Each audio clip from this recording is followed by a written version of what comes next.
कि गुरुजी हमारे घर में ये समस्या आ रही है, क्योंकि उसमें वो समस्या पंडित भी नहीं बताता। हमारे यहाँ तो फिर भी हम ही बता देते हैं लोगों को। गौतम भैया बैठते हैं कि भाई आपको ये समस्याएं हो रही हैं, ये कष्ट हो रहे हैं, इसके साथ साथ आपको ये दिक्कतें आ रही हैं, तो आपके घर में ये दोष है, ऐसा बताया जाता है। लेकिन पंडितों के यहाँ जब जाते हैं तो वो तो आपसे ही पूछते हैं अपनी बात कि भाई क्या हो रहा है, आप क्या सवाल लेके आए हैं, आप क्या समस्या लेके आए हैं, मुझे बताओ। फिर वो आपको निवारण बताओ कि आप एक काम करो जी, अपने पितरों का स्थान बना दो, वहाँ क्या बोलते हैं खेतों में बना दो, या फिर आप वहाँ बना दो। आप बोलते हैं कि भाई हमारा तो बना हुआ पहले से, तो उसको भी फिर वो नए तरीके से रिन्यूअल करवाते हैं। गंगा जी नवा लाओ जी 5 ईंटों को, फिर उनकी चद्दर चढ़ाओ, फिर उनका पंडितों का भोग कराओ, 11-7 बामन जो भी वो जिमाने के लिए बोलते हैं। लेकिन मैं आपको मूल में ये बताना चाहता हूँ, जो गुरु महाराजों से हमने जाना है, सीखा है, कि पितृदोष का निवारण इस तरीके से कभी भी नहीं हो सकता। कैसे हो? क्योंकि मूल में निवारण होने के लिए नाम जप की आवश्यकता है। बिना किसी भी नाम जप के, बिना किसी भी प्रभु के रास्ते को पकड़े उनका उद्धार तुम कदापि नहीं करा सकते। इसमें तुम भी आते हो, क्योंकि कल को तुम्हें भी एक समय के बाद, एक निश्चित समय के बाद इस देह का त्याग करना। तुम क्या, मैं भी उसी में आता हूँ। हाँ। उसके बाद आप भी किसी न किसी योनि को ग्रहण करते हैं। योनि मिलती है कर्मानुसार। समझ में आया? जो कर्म आप यहाँ इस समय संचित कर रहे हो, जो कर्म आप इस समय यहाँ कर रहे हो, लोगों को मदद कर रहे हो, उनके लिए कुछ कार्य कर रहे हो, उत्थान के लिए या अपने आत्मोत्थान के लिए कोई कार्य कर रहे हो, उसमें सबसे सर्वप्रथम मंत्र का जप। ठीक है, दूसरों का भला मदद करना, दान पुण्य करना भी उसी में है। लेकिन पितरों का क्या है, जो बुजुर्ग हमारे चले गए, मूल में समस्या क्या आ रही है? जो भी जा रहा है वही प्रेत बन रहा है, जो भी जा रहा है वही प्रेत बन रहा है। प्रेत बनने के पीछे है कारण, एक तो जीते जी कोई उस लेवल से नाम नहीं ले पा रहा जिस लेवल से भगवान की प्राप्ति हो जाए, या उससे तुम्हारी तरंगे जुड़ जाएं, तुम्हारी बुद्धि शुद्ध हो जाए, विवेक बढ़ जाए, तुम इस तरीके से आत्मज्ञानी हो जाओ, तभी तो तुम वहाँ मिलोगे जाके। वरना अगर मुक्ति सबकी हो रही होती तो उन साधु संतों की भी बहुत जल्दी हो गई होती, जो बहुत समय से तप रहे हैं। हमारे यहाँ बहुत केस आते हैं ऐसे कि उनके अंदर कोई तांत्रिक पकड़ के बैठा देते हैं कि जी तो महाराज जी थे जी, मुक्ति नहीं हुई, किसी तांत्रिक ने पकड़ लिया और वो अब किसी महिला के अंदर, किसी आदमी के अंदर कष्ट पा रहा है, उसको भी कष्ट दे रहा है। तो मुक्ति होना अपने आप में एक अलग विषय है, एक बड़ा विषय है। ठीक, क्योंकि इच्छाओं की पूर्ति होती नहीं है। जीते जी ना तो काम मर रहा, ना क्रोध मर रहा, ना लोभ जा रहा किसी का। कोई बुजुर्ग आदमी भी अपने अंदर एक काम की भावना लेकर बैठा हुआ है, 70 साल का 75 साल का बुजुर्ग, वो भी ताक रहा है किसी को। बताओ मैं गलत कह रहा हूँ तो? बात समझ में आई? जब जीते जी कोई इच्छाओं की पूर्ति नहीं हो रही है आपकी, आप कैसे तृप्त हो जाएंगे? आपकी आत्मा कैसे तृप्ति को पालेगी भाई? और उस खीर पूरी को चढ़ाने से कैसे तृप्त हो जाओगे?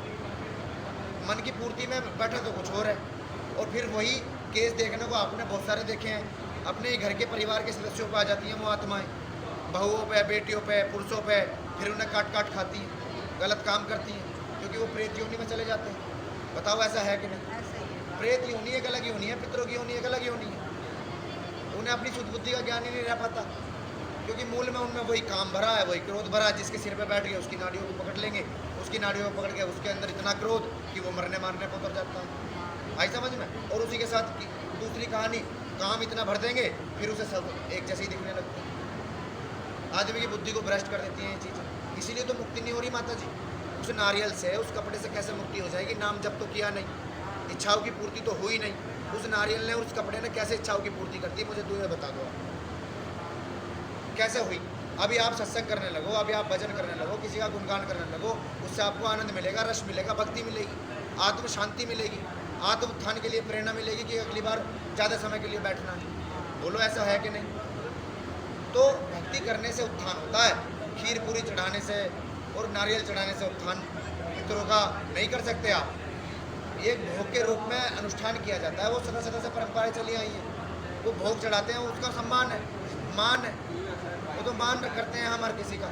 लेकिन नाम सर्वोपरि है, नाम जप से ही उद्धार होता है। तभी तो गुरु जी सबको बताते हैं, कोई किसी का भी जप है, लेकिन भैया जपो, चाहे ओम नमः शिवाय ओम का जप जपो, चाहे कोई हनुमान जी महाराज को मानते हैं ओम हम पवनंदनाय स्वाहा ओम का नाम जपो, चाहे फिर ओम हम हनुमते नाम जपो, माता में किसी की आस्था है तो ओम तुम दुर्गाय नमः ओम का जप करो।